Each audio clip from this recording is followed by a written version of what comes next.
Back on the right stand with news that a major terror attack and perhaps multiple strikes have been averted in Bengaluru after an ISIS module or ISIS-inspired module was busted in Karnataka. 5 suspects of this terror module were arrested in Bengaluru from various locations and have been sent to 15-day in police custody. These arrests happened on Tuesday.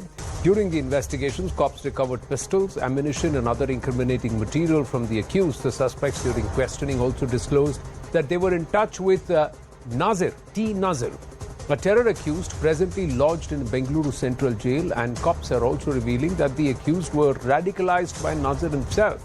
They actually were targeted because a lot of them, almost all these accused, were petty criminals or accused of various other crimes, serious crimes, and then radicalized in jail. This module was being run by a person named Junaid, who's operating out of Azerbaijan, Baku. And all the accused met each other when they were lodged in Bengaluru jail. So this ISIS radicalism threat, not just clear and present in India, but the involvement of elements like the Lashkar and also the ISI, not very, very clearly delineated now. We decode that today, but first let's give you some more inside details. CNN News18 has been leading the coverage on this terror module. We broke the news first ahead of everyone else. Our group editor security, Manoj Gupta, getting us these details, along with, of course, our team down in Bengaluru about this module that was busted. Now, we bring to you some revelations that the cops have made in this case. The first revelation that the 5 arrested have been for alleged links with the Islamic State and also somewhere connected with fomenting terror on Indian soil.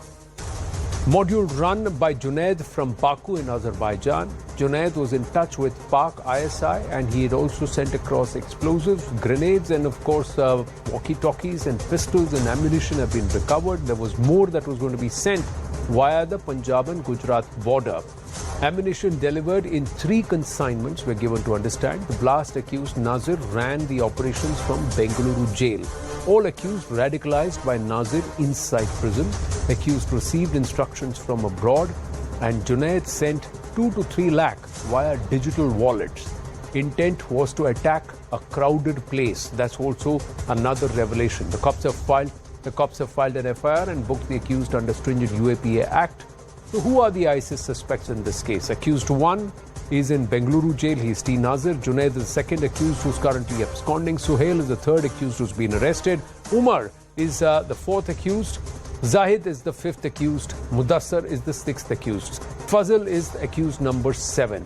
So 1 in jail, 5 arrested, 1 absconding, and that's Junaid. How are they all connected? Now we are connecting the dots. People and plan of the Bengaluru terror model goes back to 2010 when the prime accused Nazir was arrested in the 2008 Bengaluru serial blast case. Ever since, he's been lodged in the Bengaluru Central Prison or the Parapana Agrahara and is facing trial in 19 cases including bomb blasts. Then in 2017, Junaid was arrested in a murder case and was in the same Parapana Agrahara, sent to the jail. 5 arrested in the terror module case were part of 21 people who were arrested in a murder case in which the prime accused was Junaid. Police believe that T. Nazir radicalized Junaid and the 5 others inside prison. In 2021, Junaid and 5 others got bail. Junaid jumps bail, suspected to be in the Gulf or somewhere in that region, Azerbaijan and Baku. Junaid got in touch with 5 other accused who are out on bail doing petty jobs in Bengaluru, and they all come together and plan this terror attack. The Bengaluru police arresting 5, seizing explosives, pistols from them. Accused are said to be in touch with Lashkar operatives. Now, it's not the first one that's been exposed. NIA, Intel, the entire security machinery, internal security machinery is being working round the clock to avert any terror plot and bust these modules. And several outfits have now been exposed. In May, 16 people arrested for alleged links with Hizbul Tahrir. Madhya Pradesh police revealed that they wanted to topple India's democratic system. June, Gujarat ATS busting the Islamic State of Khorasan province module, arresting 3 men and a woman in operations carried out in Porbandar and Surat. In July, NIA busting a Maharashtra-based ISIS module, 4 arrested, allegedly promoting terrorist activities at the behest of proscribed outfit. And in Karnataka, crime branch busting another module, arresting 5 people, 1 is absconding. More news coming through, explosive details of this ISIS module coming through. Our group in editor security, Manoj Gupta, getting us these details. The investigations and technical assessment, it's found that Junaid is the kingpin of this sinister plan. He was working on targets and plan on behalf of ISI from Baku in Azerbaijan. Security establishments are assessing that whether it's only Junaid who roped Nazir from jail According to the initial plan accessed by the agencies, they wanted to do targeted killings and also IED-based blasts. Sources also reveal more arrests are likely to happen in the coming days. Anand Ranganathan stays on with us, but first going across to former DGP Karnataka, ST Rameshji. ST Rameshji, namaskaram. Thank you very, very much. So this radicalizing in jail and these modules operating out of jail, this seems to be a common modus operandi. Pan-India, sir. I have to agree with you, because prisons are cesspools where the first-time offenders become more hardened criminals, conspiracies are hatched, and even sometimes crimes are committed from inside the prison, because if the prison security is lax and they have access to mobile phones and so on and so forth. And this is a very typical case that, as you report, that the 5 accused who have been apprehended by Bangalore police have been radicalized in the prison. This happens. This is to be expected, because the kind of prisons we have, the overcrowding we have, the kind of inability to separate different categories of prisoners, from convicts to under trials, and different categories of convicts and different categories of under trial prisoners, is a very important thing, so that they don't come in contact and they plan and conspire to commit bigger crimes. But Rameshji, are you worried that this could mean, because the cops, the security establishment has to get it right 10 on 10. The terrorists can fail 9 times, they get it right once, they can cause a lot of mayhem. Yeah, it's always been a challenge for the police to keep track and preempt such things. I must, with no hesitation, unambiguously congratulate the Bangalore City Police for this remarkable proactive work. It is only proactive policing which can result in this kind of preemptive strikes.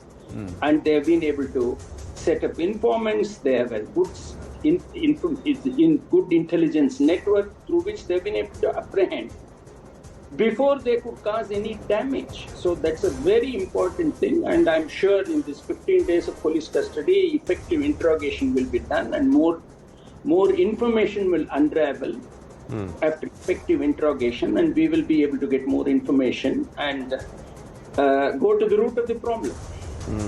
Anand Ranganathan, a 5-hour delay irks a lordship, but a 19-year-old delay in cases and under trials still sitting there radicalizing other people is something that escapes everyone's attention.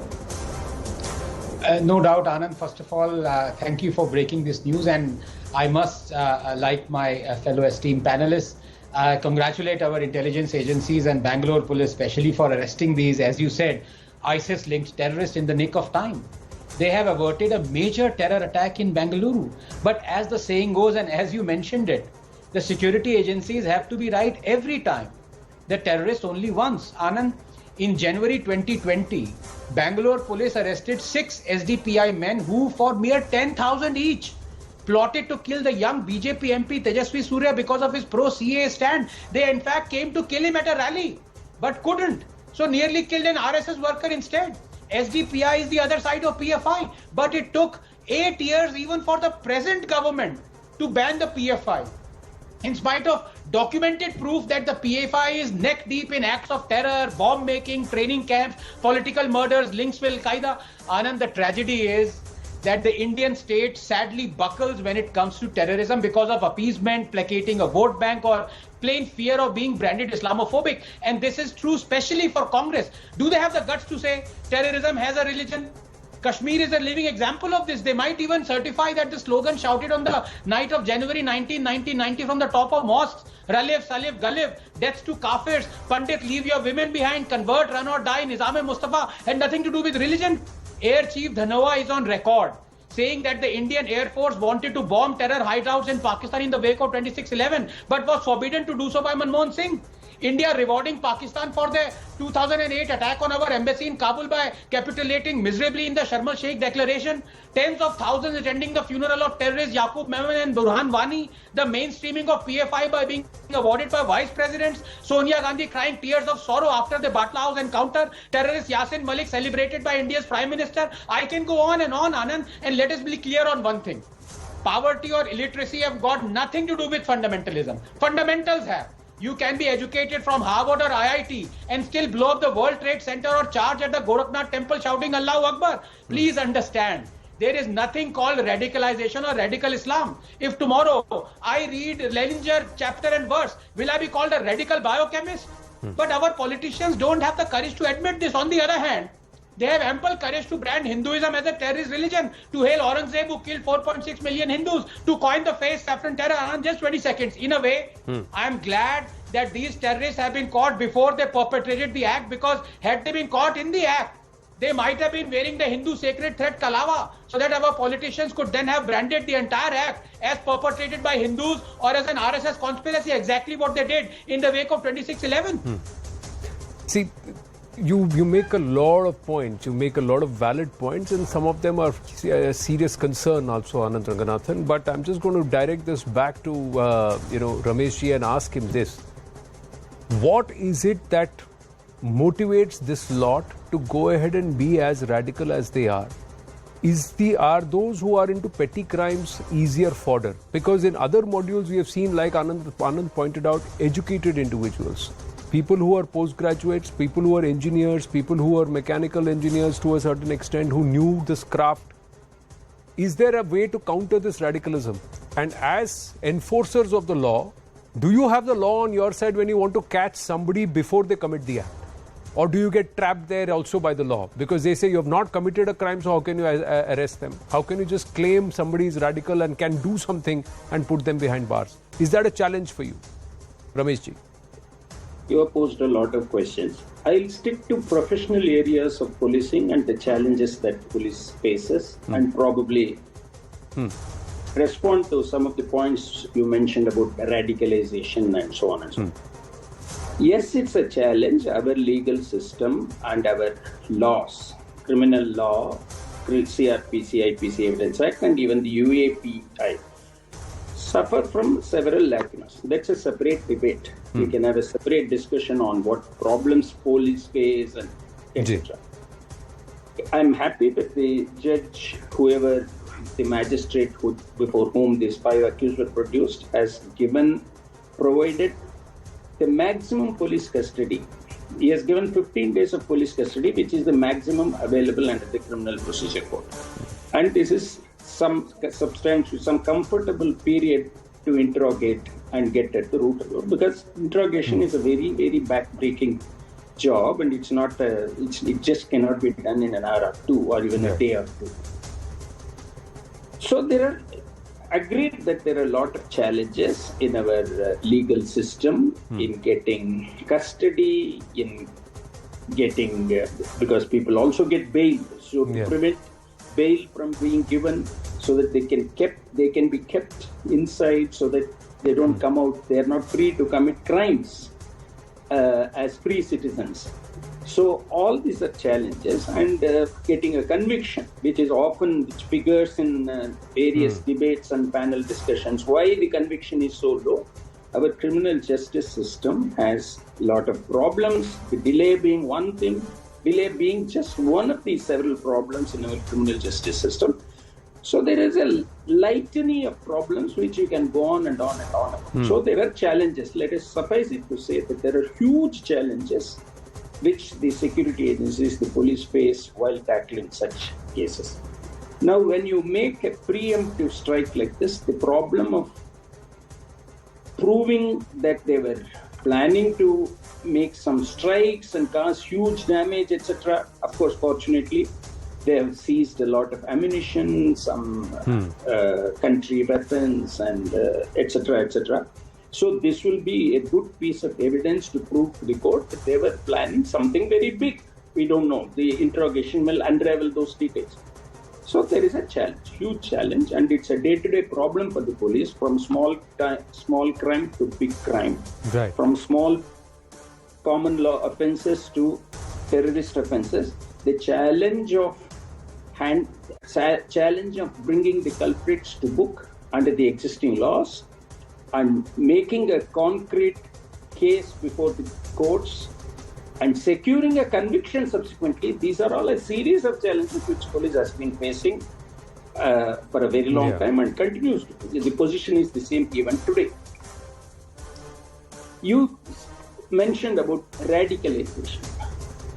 There has to be a very major criticism. Debates on TV channels are all fine, but when we recognize the problem that radicalization is a reality, not only in India. This problem is not peculiar to India alone. It is a global problem. Rameshji, I have to interrupt you. I have run out of time on the show, sir. So, but we will take this conversation forward. We've proven here on our channel that this is a real point. Sir, I have run out of time. With sincere apologies, but the promise that we'll get you back soon. Thank you very much. I have to wind up. Zakar Reddy with Brass Tech.